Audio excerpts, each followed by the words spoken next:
Wow. The news is filled with all kinds of rational, irrational, economic, crazy things going on. And you know what? It's always been that way one way or another. So today we're going to be talking about decision making, risk literacy, bounded rationality, and ecological rationality, and what that means. My guest is an expert on these topics. His name is Gerd Gigerenzer. Tell me what you think of current news headlines today. We've got a first trillionaire. We've got stock markets booming. The world is in various stages of the world. What are you observing today from your experience and your deep knowledge? Okay, the German soccer team won 7-1 in the World Championship. That's good news, isn't it? At least for Germans. That's very good news. But, of course, I don't have to repeat the news. World is crazy. The US has a president who is kind of strange personality. And we're all hoping that the two wars that are in the news will end soon. But that's an example of uncertainty. It's Now, not a calculated risk. uncertainty. Yeah. Go I think ahead. there's a difference between risks that can be calculated, like if you play the lottery or the roulette, and risks that cannot be calculated, like warfare or personal relations, and most of the things we have in the world. So that means that probability and logic aren't enough. How would you define logic? Yeah, it's called, there are various versions. One is propositional logic, and so most of the logical system assume a certain world, something where nothing new can ever happen. Then you can think logically, but not even our language is logical. If you would think logical, then you wouldn't even understand language. So, for instance, the word "and" in English can have a logical meaning, the logical and, the intersection, but it can mean any kind of other things like causal. Even it can mean the logical or. So, example, today I invited friends and colleagues. That's not the logical. It's not the intersection of friends and colleagues. It's the union, all of them. It's the logical or. But you, like every human mind, understands this immediately. And this is intuition. We do not even know the rules that work. But it also shows that if people don't think logically, that doesn't mean that they're irrational. Let's talk about rationality. There are always two sides to every story. In fact, I believe there are countless sides to every story. Being rational, how would you define what is rational? So there are many definitions of rational. That's the beauty of the term. So the most clear one is consistency. So you need to follow, it's like logic. You have to have a preference. You always like apples more than pears. And don't change. And they have to be transitive. You like apples more than pears, and the pears more than carrots, and you don't have to like more carrots over apples. That's transitivity. That's easy. And this is why many mathematically minded. Okay, so decision making. How do you think decision making comes about, and where our emotions, our perceptions, and rationality or logic are applying to most decision-making models today? Yeah, but decision-making is more than decision-making in a world where you can calculate or know what the future is. If you spend this evening in a casino and play the roulette, then you can calculate how much you will likely lose at the end. And in a roulette, you know what can happen. It is a number between 0 and 36. Nothing else can ever happen. It's a safe world. No 37 can happen. In the real world, 37s happen. And then you have a financial crisis or a divorce or some other surprises. And what I'm studying is decision-making under uncertainty, where you don't know what's technically called the state space. So all things that can happen and all the consequences. And here is where the optimization becomes a fiction. And people, including experts and scientists, use rules of thumb. That is heuristics. And we live in a society where most people don't like uncertainty.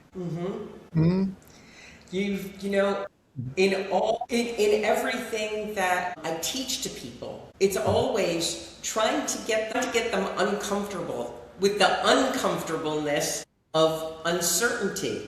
And it is resisted constantly. You know, people don't want to accept uncertainty. Yeah. That you might not have all the information when you have to make a decision. Yeah. Under uncertainty, one can never have all the information. And this is why Herbert Simon had the concept of satisficing as opposed to optimizing. Satisficing means that... Can you expand on that? Yes. So satisficing means that you have an aspiration level. So you want to sell your car for so much, or you want a house, or a wife or a husband who is good enough, not the best one, because you will never be able to find out the best one if that exists. So satisficing is a philosophy of life, to think about what you aspire, and when you get it, be happy. Have a cup of coffee, rather than go on and never be happy with what you get, because there always could be something better around. So satisficing is a healthy medicine today where digital technologies allow you an abundance of options. For instance, Tinder. So you meet someone over an online partnership agency and you fall in love and you spend a few nice days with the person, but then the thought comes, there could be someone better out there. So you don't really invest everything in this relationship. You also look out whether there could be something better. And then they'll find someone on Tinder which looks better and meet that person. And great, fall in love again. But then the thought comes, there could be something better.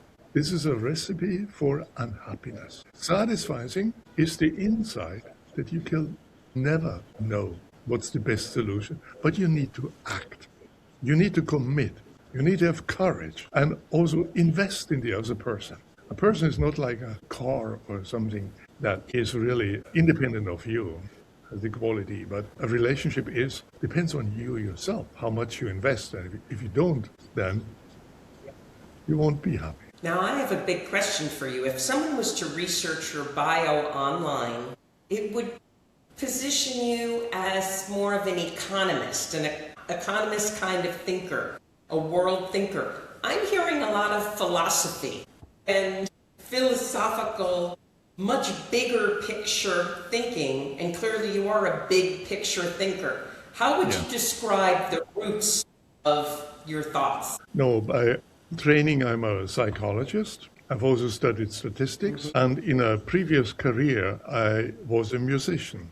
So all that you could find, or even on the internet. You know a lot about blending. There's still a video on the internet when I was young. VW, so Volkswagen, brought up a new car. It was called the Golf or the Rabbit, depending on the country. And they were looking to find a band, a lively band that can do the first TV spot. And we won the competition, and you can still find it. So you need to just put into YouTube my name, Gigerenzer, and then VW Golf. And then you will see a red Golf. I'm on the wheel, a steering wheel, and with the banjo. That was a former career of myself. And at some point I had to make a decision. Do you want to stay on the stage or risk an academic career? And I've been spending more Which than... puts you on a different kind of stage. Yeah, it's also a stage. And so I took the risky option, and here I am. And your thoughts, your thought processes have clearly evolved over the years. And knowing this musical background adds an interesting component to it, because when you watch a group of musicians who've never played together before, they watch each other, they listen, they start to add their instrument into the mix. You're very much like that speaking with you. That's clearly at the core of your being.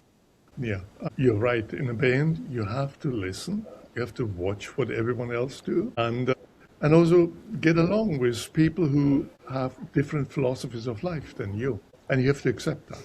And many bands break because they're not able to accept or can no longer tolerate someone else. We're seeing that a lot now. What would you advise people on how to be a little more flexible in their personalities, tolerant? Yes, and also a better regarding of others. So just don't think that you are the center of the world and you know everything better. And an important ability is to listen and or to ask questions. And I meet ever more people who don't have any questions anymore. They just want to tell you what they tell everyone, so they cannot learn. And it is back to learning to live with uncertainty. And just imagine if everything would be certain in the world. What a world that would be. So as you said, many people dislike uncertainty, but just for a moment, think you could predict the future with certainty. You would know everything that would happen. You would know your first love, your first marriage, your first child. You would know everything. You would know all the news, and everyone else would know everything. How boring that life would be. It was like reading the newspaper of last year, and always the same newspaper. Uncertainty is something that brings fire into our life, energy, and also all the emotions. If everything would be certain, we would not need hope. We would not be happy because we knew it all along. We would not be afraid. And all this which makes us humans would be useless. That's such an important point to remind people of when they're looking for that stability. It's how boring would that be? Very. Yeah. Mm-hmm. It is like uncertainty can be negative, but without uncertainty, there would be no life. It's just like with everything else. Water. We need water, but too much water kills us. Mm-hmm. Why do you think people crave certainty versus being open to the possibilities of uncertainty and risk and taking those chances? Yeah, that's a good question. One answer is that is anxiety and fear of taking responsibility if everything is certain, and also a kind of lack of courage. There is, if you under uncertainty, you have to make a decision, even if it's not clear whether it's the best one. That means take the courage and go from there, rather than hesitate and wait forever. What would you advise someone when facing a decision? How would you encourage them or tell them you can make the decision, and it may not be the last decision. It may not be the be-all and end-all. There might be another one you get to make. That flexibility that comes with decisions. Yeah. I mean, it is clear. If one makes a decision and it's a good one, fine. If it's a bad one, you learn from that. Learn from this error as long as you attribute it to yourself and not to others. And there is always a way.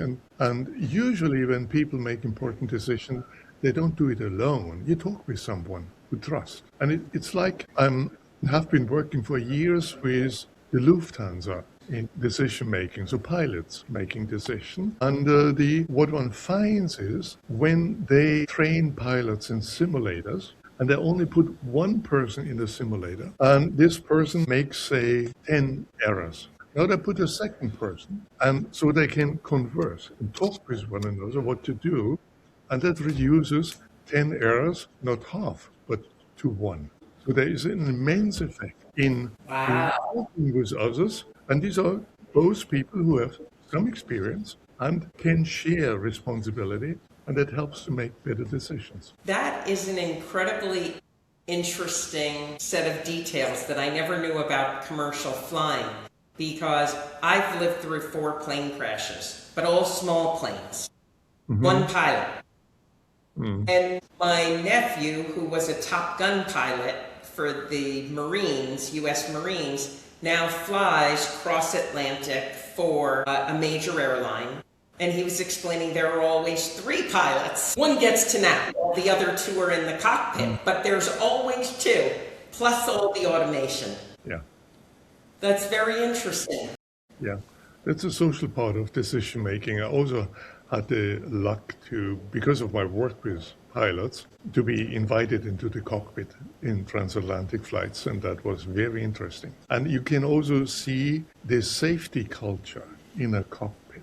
So there are, for instance, checklists, and there are long checklists. And so if the 2 of us would be the 2 pilots, I would read the switch X on to you. You would switch the X on, and then you would repeat, switch X is now on. Compare this with the average hospital, say surgery, where checklists are sometimes, but not regularly used. And then you suddenly don't know where the oxygen is because you hadn't checked it before. And that's one of the reasons why being in a plane is so safe, while being in a hospital is dangerous in most hospitals. And in the US, the estimates are presently that around 200,000 patients die every year in hospitals from unnecessary errors. Yeah, it's a big number. Now, That's question, if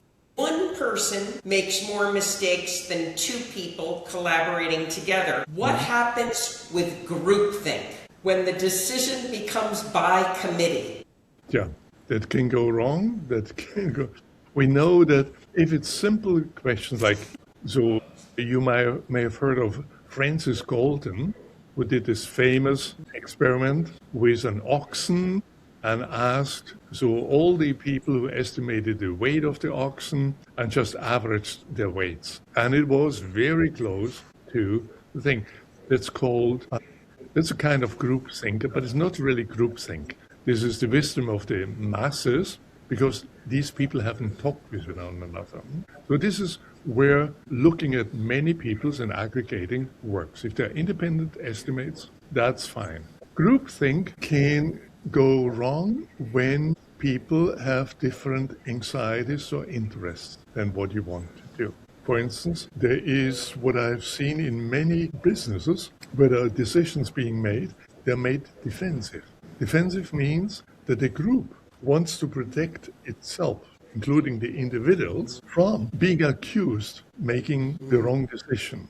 What do? If it's a risky decision, so defensive decision means that the manager believes option A is the best decision for the company, but deliberately suggests a second-class option B in order to protect themselves if something goes wrong. And the option A is typically the one is high risk, high innovative. And then they end up with playing on the safe side and bringing the company down. That's also one of the reasons why in big companies, innovation is low or non-existent. So there's a reason why, say, Google was not invented by one of the big media conglomerates. And PayPal was not invented by a big bank. And here, decisions are not made always in order to find the best decision, but one that protects me, the decision maker, against being criticized. The same holds in medicine. So if you think that, where are you located, by the way? New York City. New York City. New York Good City. place. Right place. So if you think that your doctor recommends you the best for you, you may be right and lucky you got the right doctor. But in the US, over 90% of doctors say they practice defensive medicine. That means they do not advise you what they think is the best for you, but something that protects the doctor from you being a plaintiff. Or being, and it's because of the tort law in the US. In Europe, we don't have this in this extent because the laws are more reasonable and protect the patients. But most Americans are not aware of that. And they believe their doctor tells you the best. But the doctor is not evil. the doctor has no chance. I have talked to a US doctor to say the system is built in a way that I have to do too much imagery, too much x-rays, too many antibiotics, unnecessary surgery, just to protect myself from the patient and their lawyers. So here is another thing that's very important to know, that depending on the environment, and here it would be the tort law, you need to think yourself. And you can't blame your doctor, because the doctor must fear you, the patient. Yeah. That is so true, and I see it time and time again. Just this past weekend, I have a lot of moles, and one was scratched by a little kid. So it started to look odd. So I went to the doctor, and he immediately said, well, it's just a scratched mole. It's not cancer. It's not a tick bite, but I want to put you on a high dose of antibiotics. I'm like, no. Just give me a topical. It's concentrated. Just give me a topical. And he goes, okay, but I'm following the course of what I've been told to follow. I'm like, I understand that. You can put it on the record that I refuse. I just want something topical. But it's exactly what you're saying. It's sad. It's a shame that things are that way. Yeah. And it's also a shame that the politicians don't change the laws. So it's the legal system. It's unnecessary. And also that people aren't aware, and maybe you may be an exception, but most Americans have no idea. They would be glad if they would get a full body CT scan for free.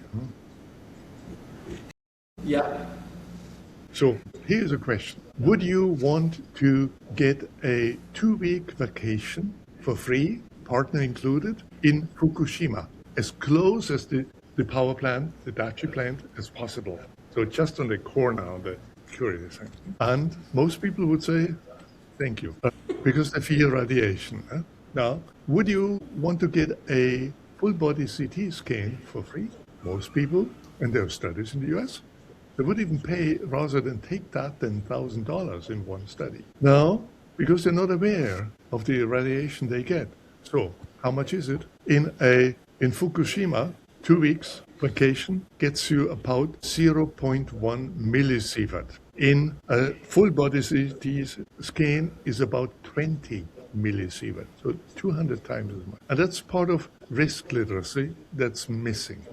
We think we live in a society where we're so enlightened, but most people don't even know what is actually danger and what is not. Now, to change that risk literacy in an era where we can get more information easier, literally at the tips of our fingertips, or in libraries that sit empty, how would you advise people to become their best, most risk literate person that they can be? Yeah, that would be great if that happens.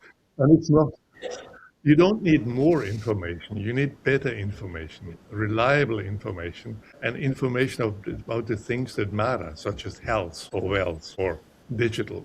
And that I've written a book called Risk Savvy in the S edition, which tells you, and there's lots of examples where I try to open their eyes, that people also see how they are being manipulated.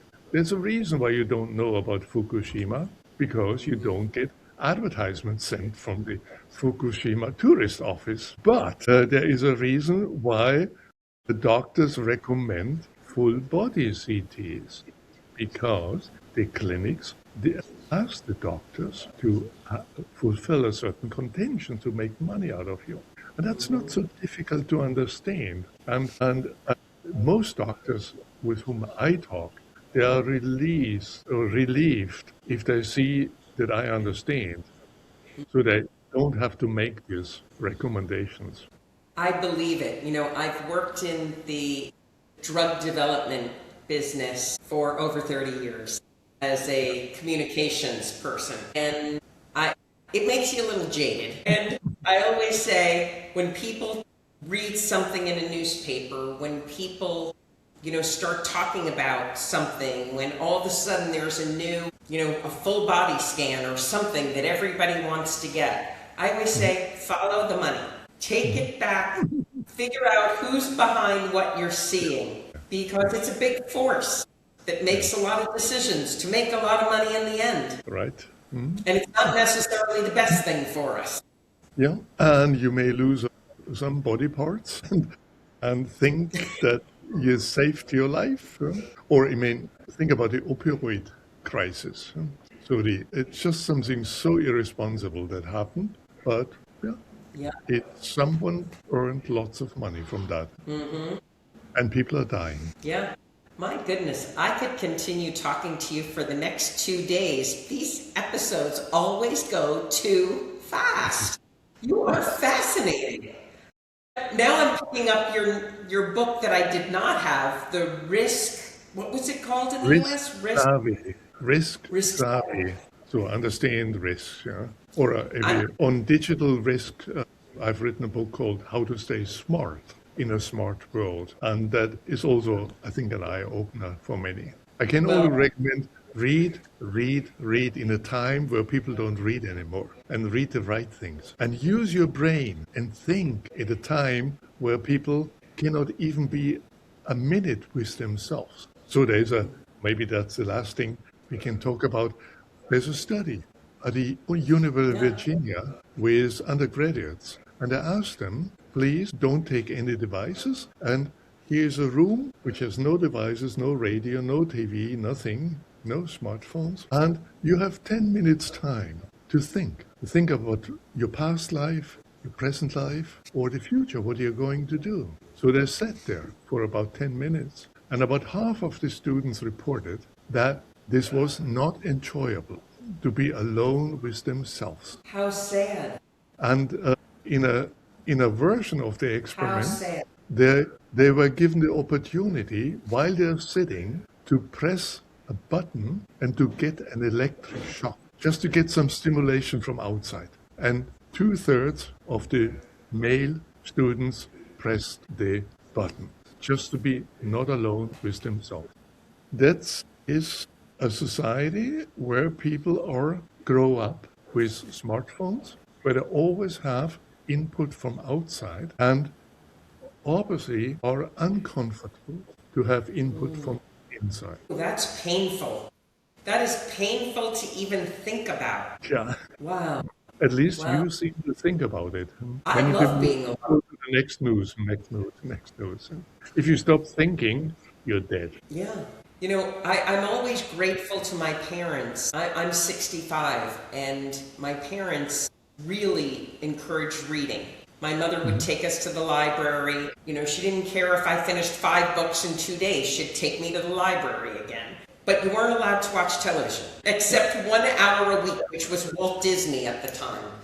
And that, you know, and so I love to sit alone with words. I just love that. Whether it's reading what you wrote, you know, which I have found fascinating, which is why I couldn't wait to speak to you, to, you know, then writing or trying to process what you've read and put it into action in good ways. There's so much to learn. That's the only thing I'm going to be sad about when I die, because I didn't have more time to learn.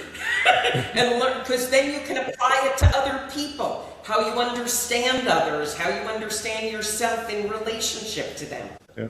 And that's something that gets harder and harder with the tech industry, who earns so much money out of us by trying to control our behavior.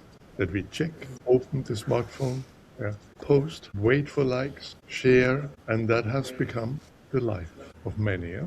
And what you get is mental health problems in people, thought problems to the point that they don't like thinking anymore, and a huge discrepancy between the ultra rich, and these are mostly men who own tech companies, and the rest of us. Yeah, it's some big gaps.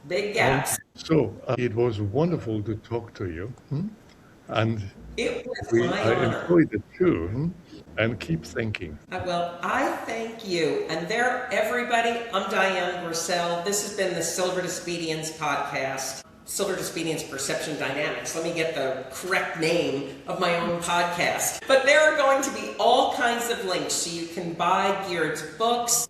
You can follow what he has to say. He is clearly brilliant. This episode went way too fast. So I hope I get another chance at this sometime in the future.